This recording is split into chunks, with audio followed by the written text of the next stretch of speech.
assalamu alaikum, on salminama onon jama julɓe, on salminama onon jama haalpularɓe, on salminama onon kala daraɓe télévision Alba TV. min ari hande min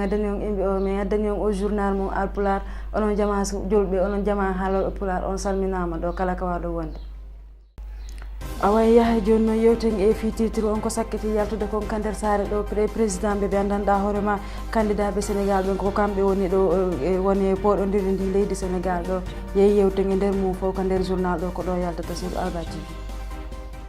e nder konko min yewti on ɗo noon ɗon andi actualité on ɗo e Sénégal ko woni ɗo nini ko élection ji campagne électorale ɗi salminen kala mo gandanɗa hoore maɗa darde ko télévision Alba TV ɗo ko ɗo min gaddanta on ko faala ɗon kon ko sakkiti yaltude e nder nde yontere tammere ɗo e leydi Sénégal ndi ɗon andi ko hande num ɓe waɗayno élection ji ɗin ɗo e Sénégal ko hanki num ɓe wonno e wadde fowtere nden ko hanki ɓe fowtino ko hande woni vote on ɗo e Sénégal.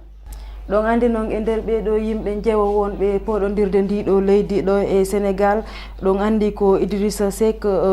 coalition Idy 2019 Ousmane Sonko président o andi kadi Madické Niang himo tawa e mabɓe Issa Sall de PUR oɗo mo gandanɗa hoorema kan kadi Macky Sall de Benno Bokk Yakar ko kamɓe wonno poɗodirde ndiɗo leydi ko ɗum ɗo sakkiti yaltude ɗo ka yontere tammere ɗo e Sénégal ko hande noon ɓe wonno e poɗodirde ndinɗo leydi hande e dimanche 24 février.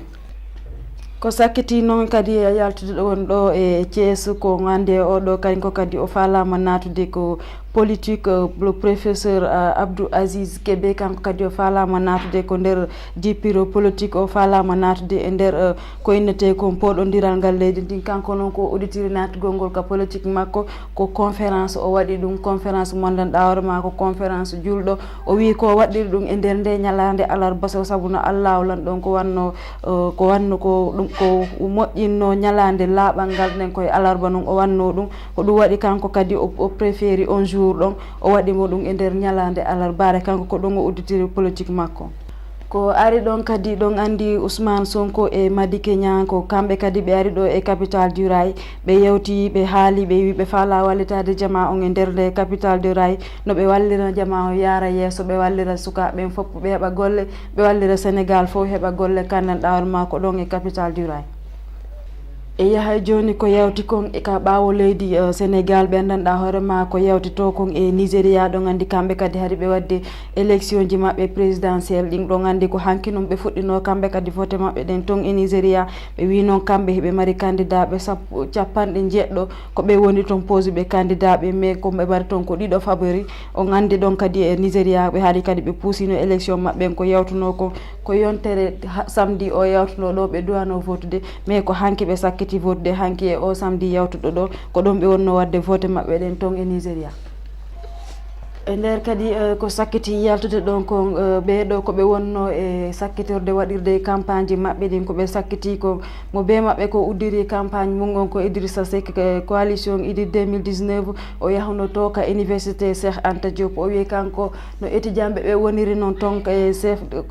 Cheikh Anta Diop kanko o weltorali ɗum te hiɓe tampi hiɓe ronki ha ɓe ala heɓude bourse ji mabɓe ɗin no ɓe falirano kanko faalaɓe wallude si tawi o woni hoore leydi ndin. o yahay noon kadi ko Madické Niang kanko kadi o sakkitorno to e Pikine ko toon o sakkitorno kanko kadi o yeehi ɓe jaɓɓimo ɓe wernimo toon e Pikine ɓe jaɓɓimo o yeetiɓe kanko ko faala kon koye élection o yawtiri e janno faalira noon koye élection yo yimɓeɓe wallumo so gagni o wawa adude jaam e salama e nder ndi leydi Sénégal. e yeehi ka Ousmane Sonko joni yaheten kanko kadi o wi ko falano koyo élection o yawtire jang kanko kadi o wi no yoɓe wallu en ɓe waɗa ɓe sécurise nayi élection o yawtire jang hara heɓali violence. e oɗo président Macky Sall kanko kadi o yawno to e Léopold Sédar Senghor kanko kadi ko toon o sakkitorno wadde campagne makko ko toon o sakkitorno ko toon o uddirno campagne makko o yeehi stade o yi o hebbinno mo tew o yewti sénégalais ɓe o wiɓe ɓe wallumo ɓe gagna o deuxiéme mandat makko ɗo fi o wallito étudiant ɓe ɓen fi o wallito leydi hoore ndin ɗo e Sénégal so woni hoore leydi ndin o walla e jama on étudiant ɓen e jama on fof jeune ɓen fof ɓe heɓa golle ɗo e ndi leydi Sénégal. e ɗo noon ko ɗo min sakkitorta ɗon andi ɓay ko hande woni 24 février ɗo e Sénégal ko ɗo ɓe wonno hande wadde e vote ɗen ɗon andi président Macky Sall kanko ko voti ko to e Fatick kanko e ɓeygu makko madame Marème Sall to e Idrissa Seck kanko kadi ko ɗo e Thiès o voti kanko kadi ɗo Ousmane Sonko kanko o yehi to e Ziguinchor kanko kadi ko ton o voti Issa Sall kanko kadi ko ton e Ziguinchor ko ton o voti Madické Niang kanko ko ɗo e Touba kanko kadi ko ton o voti yahay noon kadi ko sakkiti yaltude ɗo kon e ka Sénégal ɗo ko sport basket on ko gandi sukaɓe Sénégal waɗayɓe basket ɓen ɓe yehino to kamɓe ko qualification